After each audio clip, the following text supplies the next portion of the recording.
یہ جوڈیشری کا کام ہے، یہ پولیس کا کام بھی نہیں کسی کی گستاخی کا فیصلہ کرے، یہ عدالتوں کا کام ہے۔ اور میں آپ کو بتاؤں عدالتوں میں اگر ایمانداری سے مقدمے پیش ہونا، یہ میجورٹی چیزیں فارغ ہو جاتی ہیں، کیونکہ جو چیزیں بیان ہو رہی ہوتی ہیں زیادہ تر وہ کتابوں میں لکھی بھی ہوتی ہیں۔ میں راولپنڈی بینچ جو ہے نا لاہور ہائی کورٹ کا، اس میں ایک دفعہ بیٹھا ہوا، کئی سال پہلے کی بات ہے، تو ایک سپریم کورٹ کے وکیل تھے، وہ مجھے کہنے لگے انجینئر صاحب دیکھیں کہ کن کن باتوں پہ ہمیں مقدمات لڑنے پڑ رہے ہیں۔ وہ کسی شیعہ عالم نے تقریر کرتے ہوئے کہہ دیا کہ جی یہ بخاری مسلم میں وہ جو حدیث ہے نا، سیدہ عائشہ نے 2 تابعین کو غسل کر کے دکھایا تھا، یعنی وہ فزیکلی نہیں ظاہر ہے، وہ پردے میں صرف ایک وہم نکالنے کے لیے، اس پہ میری ویڈیو بھی ریکارڈڈ ہے، اس میں کوئی ایسا ایشو نہیں تھا کہ جسے ایک مصیبت کھڑی کی جاتا۔ وہ اس نے کہیں بیان کر دی حدیث، سنیوں پہ ٹونٹ کیا کہ تمہاری کتابوں میں ہمیں کہتے ہو کہ ہم امہات المومنین کے گستاخ ہیں، تمہاری تو بخاری اور مسلم میں یہ گستاخانہ حدیث لکھی ہوئی ہے، اس کے اوپر مقدمہ کر کے 295C لگوا دی۔ تو وہ ان کے وہ ٹیبل کے اوپر بخاری شریف رکھی ہوئی تھی، وہ خود وکیل شیعہ تھے، تو میں نے کہا یہ بخاری شریف آپ نے رکھی ہوئی ہے؟ وہ کہتے ہیں انجینئر صاحب یہ عدالت کو جا کے دکھانی ہے میں نے کہ جس بندے پہ مقدمہ قائم کیا ہوا ہے یہ تو حدیث بخاری میں لکھی ہوئی ہے، اگر اس نے بیان کر دیا تو اس میں گستاخی والی کون سا ایلیمنٹ ہو گیا؟ اگر کوئی شیعہ اعتراض بھی کرتا ہے یا کوئی سنی کسی شیعہ پہ اعتراض کرتا ہے تو اس کا جواب آپ علمی طریقے سے دیں۔ میں نے دیا ہے علمی طریقے سے کہ جس سینیریو میں سیدہ عائشہ نے ایکٹیویٹی پرفارم کی ہے، اس کے بغیر چارہ ہی کوئی نہیں تھا، جس طرح لوگوں کو وہم ہو گیا ہوا تھا۔ حتیٰ کہ بخاری مسلم آپ کھول کے دیکھیں، عبداللہ بن عمر تو یہ بھی کہتے تھے کہ عورت نے عام حالت میں بھی اپنی چٹیا کھول کے غسل کرنا ہے۔ تو حضرت عائشہ تک جب یہ بات پہنچی وہ اتنا غصہ ہوئی کہ انہوں نے کہا کہ عبداللہ بن عمر جو ہے عورتوں کو یہ سر کے بال مونڈ دینے کا کیوں نہیں کہتا؟ اللہ کے نبی علیہ السلام صرف حیض کے غسل کے اگینسٹ ہمیں کہتے تھے کہ حیض کے بعد جو غسل ہے اس میں چٹیا کھولی جائے، عام جو غسل جنابت ہے اس میں عورت کوئی اپنا پورا جوڑا کھولنے کی ضرورت نہیں، اوپر سے پانی بہا لے بس جتنا بھی گیلا ہو جائے۔ عرب کی سرزمین جہاں پہ پانی بہت بڑا ایشو تھا، وہاں آپ سوچ سکتے ہیں کہ اتنے بڑے لیول کے اوپر معاملات کو ہینڈل کرنا، جس طرح آج کل تو ہمارے پاس ماشاء اللہ تعالی میزائل موٹریں لگی ہوئی ہیں، بورنگ ہوئی ہے، وہ تو کئی میل سے پیدل جا کے مٹکوں میں پانی لے کر آتے تھے۔ وہ متحمل ہو سکتے تھے اس چیز کے کہ آپ آدھا گھنٹہ تک شاور کے نیچے غسل کرتے رہیں اور آپ کا وہم نہ نکلے؟ وہ تو آپ بخاری مسلم اٹھا کے دیکھیں، نبی علیہ السلام آلموسٹ 5 سے 6 لیٹر پانی کے ساتھ غسل کر لیتے تھے، اور آدھا لیٹر پانی کے ساتھ، یعنی 2 گلاس شیشے کے پانی کے بھرے ہوئے، ایک گلاس کے اندر 250 ملی لیٹر آ جاتا ہے نا، تو 2 گلاس ہوں تو آدھا لیٹر بنتا ہے، 2 گلاس کے ساتھ وضو کر لیتے تھے۔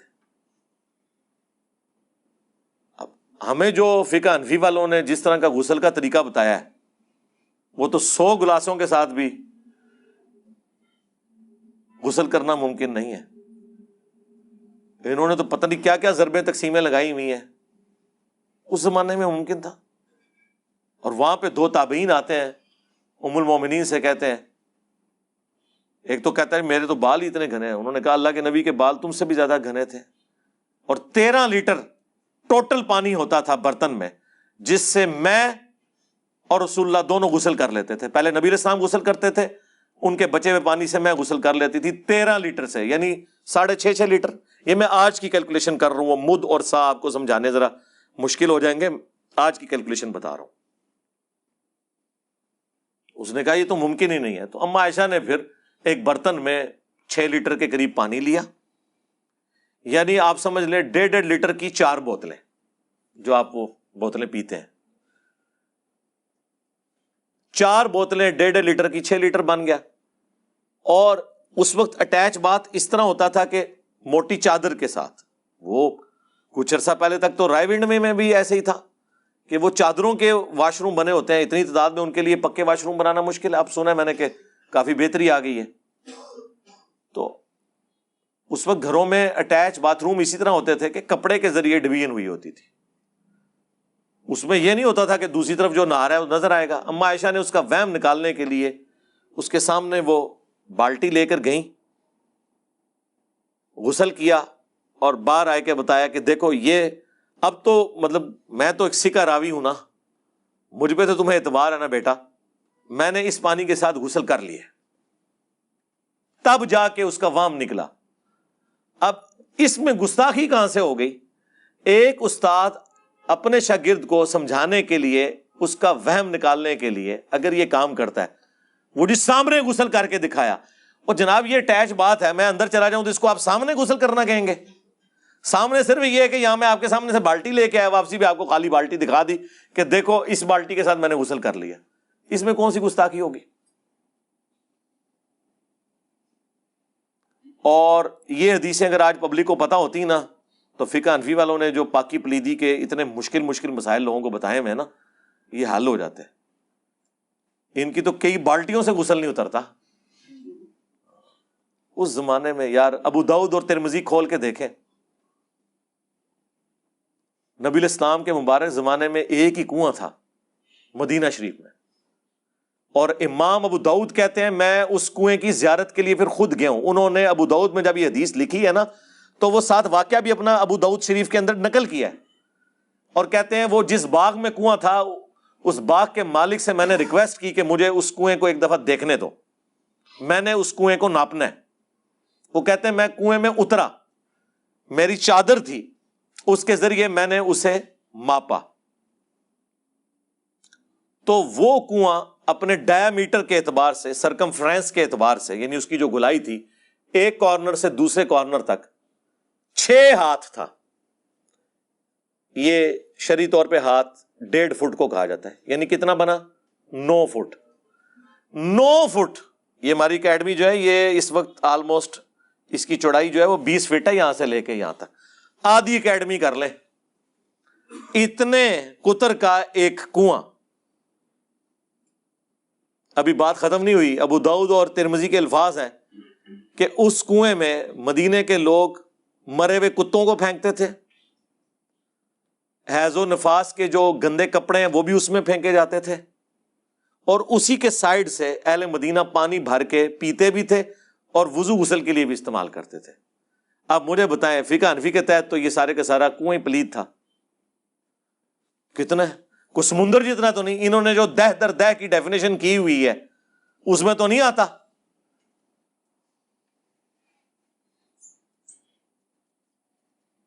آپ اندازہ کریں نبی علیہ السلام کو جب بتایا گیا, اور ساتھ بتایا گیا ابو داؤد کے ترمذی کے الفاظ ہیں یا رسول اللہ, اس میں تو لوگ مرے ہوئے کتے پھینک دیتے ہیں, گندے کپڑے پھینکتے ہیں, تو نبی علیہ السلام نے فرمایا کہ پانی کو کوئی چیز ناپاک نہیں کرتی,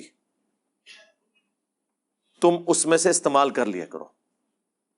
اب اس کو وہ لے کے غیر مسلموں نے بھی اعتراض کیا کہ جی وہ تو گندا ہے.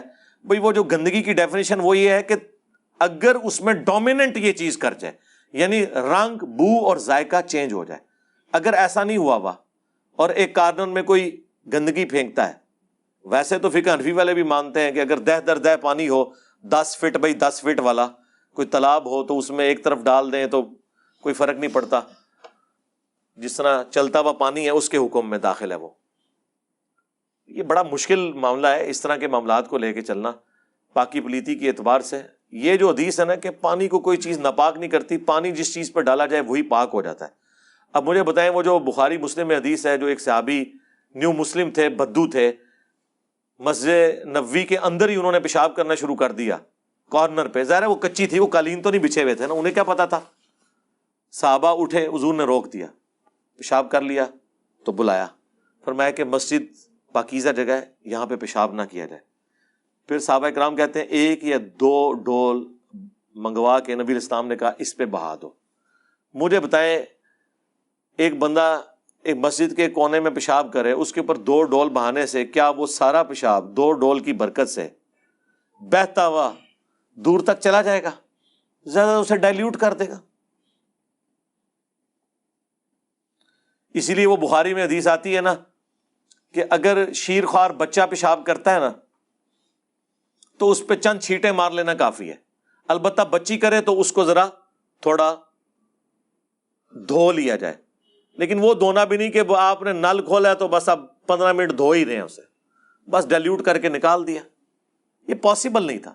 ابو داؤد میں حدیث ہے، کچھ عورتوں نے کہا یا رسول اللہ مسجد نبوی کی طرف آتے ہوئے مدینہ شریف میں ہمیں بعض جگہ سے گزرنا پڑتا ہے جہاں پہ گندگی ہوتی ہے، اور ہماری عبایا جو ہے، ہم نے جو اوپر چادر اوڑھی ہوئی ہے وہ لمبی ہوتی ہیں، وہ بعض اوقات ان گندی جگہوں پہ ٹچ کرتی ہیں، تو اب کپڑے تو ہمارے ناپاک ہو جاتے ہیں، ہم کیسے نماز پڑھیں؟ تو آپ نے فرمایا کہ وہ جو ناپاک جگہوں سے ٹچ کرتی ہے اس کے بعد کوئی پاک جگہ بھی آتی ہے؟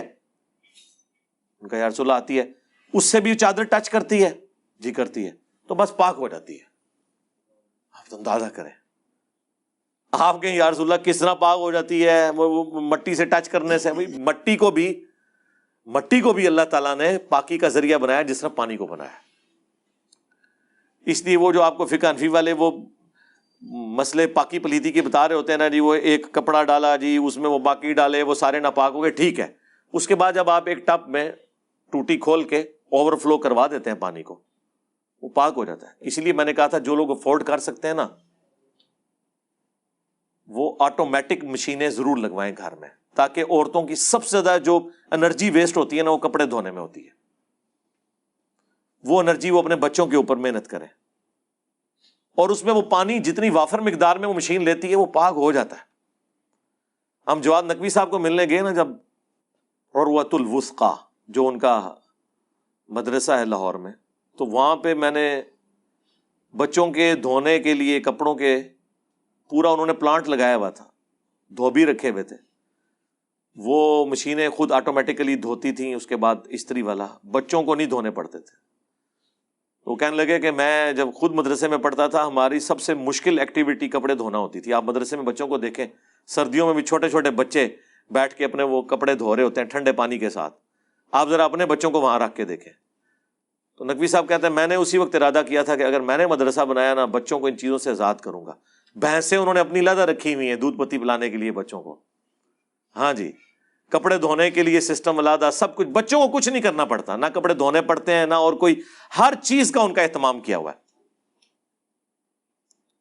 تو یہ پاکی پلیتی کے جو اتنی تفصیل کے ساتھ آپ کو وہ باریکیاں بتا رہے ہوتے ہیں نا، بس اپنے درجے تک آپ کوشش کریں.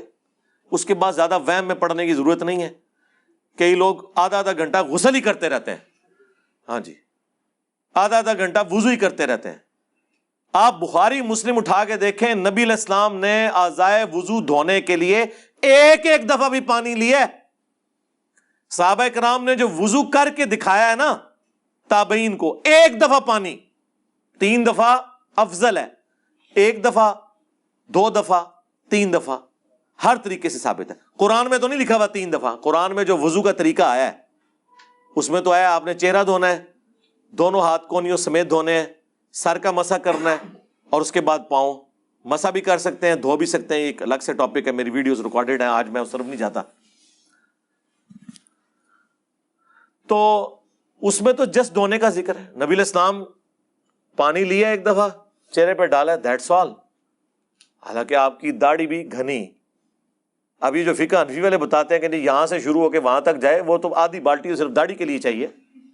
اور میں نے لوگوں کو دیکھا ہے وضو کرتے ہوئے 15-20 دفعہ تو صرف وہ داڑھی اس کو گیلا کرنے کے لیے. نہیں بھئی، ایک بار لیا، سر کے بال جہاں سے سٹارٹ ہوتے ہیں عموماً اگر کوئی گنجا ہے تو وہ تو اس کے تو سٹارٹ ہی نہیں بیچارے گے، اور وہ یہاں تک نہیں اس کا یعنی جہاں سے ماتھے کے بال جمتے ہیں یہاں سے لے کے ٹھوڑی کے نیچے تک، ایک کان کی لو سے لے کر دوسرے کان کی لو تک ایک دفعہ بس یوں کر کے داڑھی کا خلال کر لیا، دیٹس آل.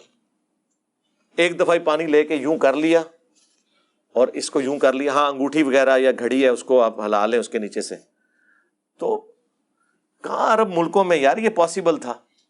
جب مقدار آ گئی ہے، یہ پانی کے اعتبار سے اتنا بڑا انہوں نے ہنگامہ کھڑا کیا ہوا ہے. تو اس حدیث کی طرف آ جائیں ابو داؤد اور ترمذی کی، جس میں امام ابو داؤد نے باقاعدہ اپنا وہم نکالا ہے اور اس کنویں کی چوڑائی ماپی ہے، اس کا ڈائی میٹر ماپا ہے 9 فٹ. آج کے اعتبار سے 3 میٹر بھی پورا نہیں بنتا، اور اس سے سب بھر رہے ہیں اور اس میں گندگی بھی ڈالی جا رہی ہے. آسمان سے جو پانی بارش کی شکل میں برستا ہے، گلیوں میں کیچڑ بن جاتا ہے، وہ کیچڑ کپڑوں پہ لگ جائے، لوگ کہتے ہیں اب نماز نہیں ہو رہی، اسے دھونا ہے. جب تک آپ کو یہ یقین نہ ہو کہ یہ کیچڑ ناپاک ہے، وہ کیچڑ پاک ہے. پاک ہونے کا یقین نہیں کرنا، ناپاک ہونے کا یقین ہو. تو اللہ نے اتنی آسانی دی ہے. تو آپ مجھے بتائیں روڈ کے اوپر جو کیچڑ ہے، یہ آپ کو کیسے یقین آئے گا اس اعتبار سے کہ یہ ناپاک ہے؟ کوئی دعویٰ کر سکتا ہے؟ اس نے اپنے سامنے اس کے اندر کوئی نجس چیز گرتے ہوئے دیکھی ہے؟ نہیں. تو پاک ہے. روڈز پہ کھڑا ہوا پانی پاک ہے. ایون گٹر بھی ابل رہا ہے، تیز بارش ہو رہی ہے، بارش کا پانی اس گٹر کے پانی سے بہت زیادہ ہے، اوورآل وہ پانی کو صاف کر دے گا. اگر آپ یہ کریں گے تو دریاؤں میں بھی سارے گٹر کے پانی جاتا ہے، پھر تو دریا بھی ناپاک ہو گئے. کیا کریں گے آپ؟ دریا اگر ناپاک ہے پھر تو دنیا میں کوئی جگہ پاک ہو ہی نہیں سکتی. بہتا پانی ہے لیکن اس میں گٹر کا پانی بھی شامل ہوا ہے. تو اس اعتبار سے کپڑے دھونے کے لیے آٹومیٹک واشنگ مشینیں بہت بڑی نعمت ہے. جس کے پاس پیسے ہیں نا جی، بجائے فضول کاموں میں خرچ کرنے کے اور نت نئی گاڑیاں خریدنے کے، اپنے پیسوں کو ان کاموں میں لگائیں. آٹومیٹک واشنگ مشین، میں کسی کمپنی کا نام نہیں لیتا کہ کسی کی مشہوری کروں، جو بھی آپ کو، میں نے ویسے اب تک خود نہیں لگوائی ہوئی. انشاءاللہ میں اللہ تعالیٰ سے توفیق مانگ رہا ہوں، ٹھیک ہے، تو میں نے لگوانی ہے، ٹھیک ہے. وہ لیکن میری بیوی ہمیشہ آڑے آتی ہے فضول خرچی ہے. میں نے کہا نہیں، یہ ضرورت ہے بھائی. تو وہ جب میں قائل کرنے میں کامیاب ہو گیا. اور دوسری چیز یہ ہے کہ آپ گھر میں اپنا بور کروائیں اگر زمین میں پانی موجود ہے، تاکہ پوری زندگی کے لیے اس مصیبت سے آزاد ہو جائیں کہ جب پانی آتا ہے تو بجلی نہیں ہوتی، جب بجلی آتی ہے تو پانی نہیں ہوتا سرکاری. اپنا بور ہو تو رات کے وقت بھی آپ ٹینکی بھر سکتے ہیں اپنی. اور تیسری چیز وہ ہے کہ اپنے گھر میں سولر کا پورا سیٹ اپ لگوائیں تاکہ بجلی بھی آپ کی اپنی ہو. اس عذاب سے جان چھوٹ جائے. ایک دفعہ خرچہ کر کے 25 سال کے لیے بے فکر ہو جائیں. 2 سے 3 سال میں آپ کا وہ سارا خرچہ بھی واپس ہو جائے گا. وہ انشاءاللہ تعالیٰ اس کے اوپر تو ایگری کروا لیا انشاءاللہ. 1-2 دن میں میں ایک 5 KVA کا سسٹم لگوا رہا ہوں گھر میں انشاءاللہ. پھر میں ایک پبلک سیشن پورا سولر کے اوپر بھی ریکارڈ کرواؤں گا انشاءاللہ. اور لوگوں کو قائل کروں گا کہ یہ اس وقت اس نیشن کے ساتھ نیکی ہے کہ جو لوگ افورڈ کر سکتے ہیں وہ اپنا سولر سیٹ اپ لگائیں تاکہ وہ بجلی باقی غریب لوگوں کے لیے اویلیبل ہو. حکومت وقت کو یونٹ 35 روپے کا پڑتا ہے، جو آپ کو وہ 14 روپے 15 روپے دیتے ہیں. اب بڑھا کے انہوں نے 24 تک کر دیا. ابھی بھی 10 روپے حکومت کو اپنے ڈالنے پڑتے ہیں، کیونکہ ہم لوگوں نے ڈیم تو ٹائم پہ نہیں بنائے نا. تو ہم تو تیل سے بجلی بناتے ہیں زیادہ تر، 80% تو ہماری اس سے ہے، وہ تو مہنگی پڑتی ہے. اس میں آپ سمجھ لیں سبسڈی 10 روپے گورنمنٹ ڈال رہی ہے. تو اب ایک امیر آدمی کا تو کام نہیں کہ وہ سبسڈی والی بجلی لے، صدقہ خیرات والی ٹیکسوں والی بجلی. اس کو چاہیے وہ اپنا سیٹ اپ لگائے. ایٹ لیسٹ جو ڈیفینس میں رہ رہے ہیں، بیریئر ٹاؤن میں رہ رہے ہیں، سٹی ہاؤسنگ میں رہ رہے ہیں، جنہوں نے کروڑوں روپے لگایا، یار ایک 5 KVA کا سسٹم آج کی ڈیٹ میں 17 جولائی 2022 آلموسٹ 10 لاکھ روپے کا لگ جاتا ہے. سفیشینٹ ہے. تو جہاں اتنے خرچے کیے، یہ 10 لاکھ کا خرچہ کر کے، اور یار اسلام آباد میں تو 5-5 لاکھ کے بور ہو رہے ہیں. 1-1 کروڑ کی لوگوں نے گاڑیاں رکھی ہیں. 10 لاکھ روپے گھر کے اوپر لگا کے ہمیشہ کے لیے بے فکر ہو جائے. تو یہ وہ نیکیاں جو آپ کر سکتے ہیں پوری نیشن کے ساتھ. پھر وہ بجلی باقی لوگوں کے لیے اویلیبل ہوگی، بلکہ آپ کی سرپلس بجلی وابڈا آپ سے خریدے گی، آئسکو والے خریدیں گے، گورنمنٹ خریدے گی، وہ باقی لوگوں کے لیے استعمال ہوگی. جو آپ کنٹریبیوٹ کر سکتے ہیں اس حوالے سے کریں. میں یہ ایک ضمناً کبھی کیفیت طاری ہوتی ہے تو میں اس پہ بول دیتا ہوں. یہاں پہ کیفیت طاری ہوئی تھی تو میں نے تفصیلی بول دیا.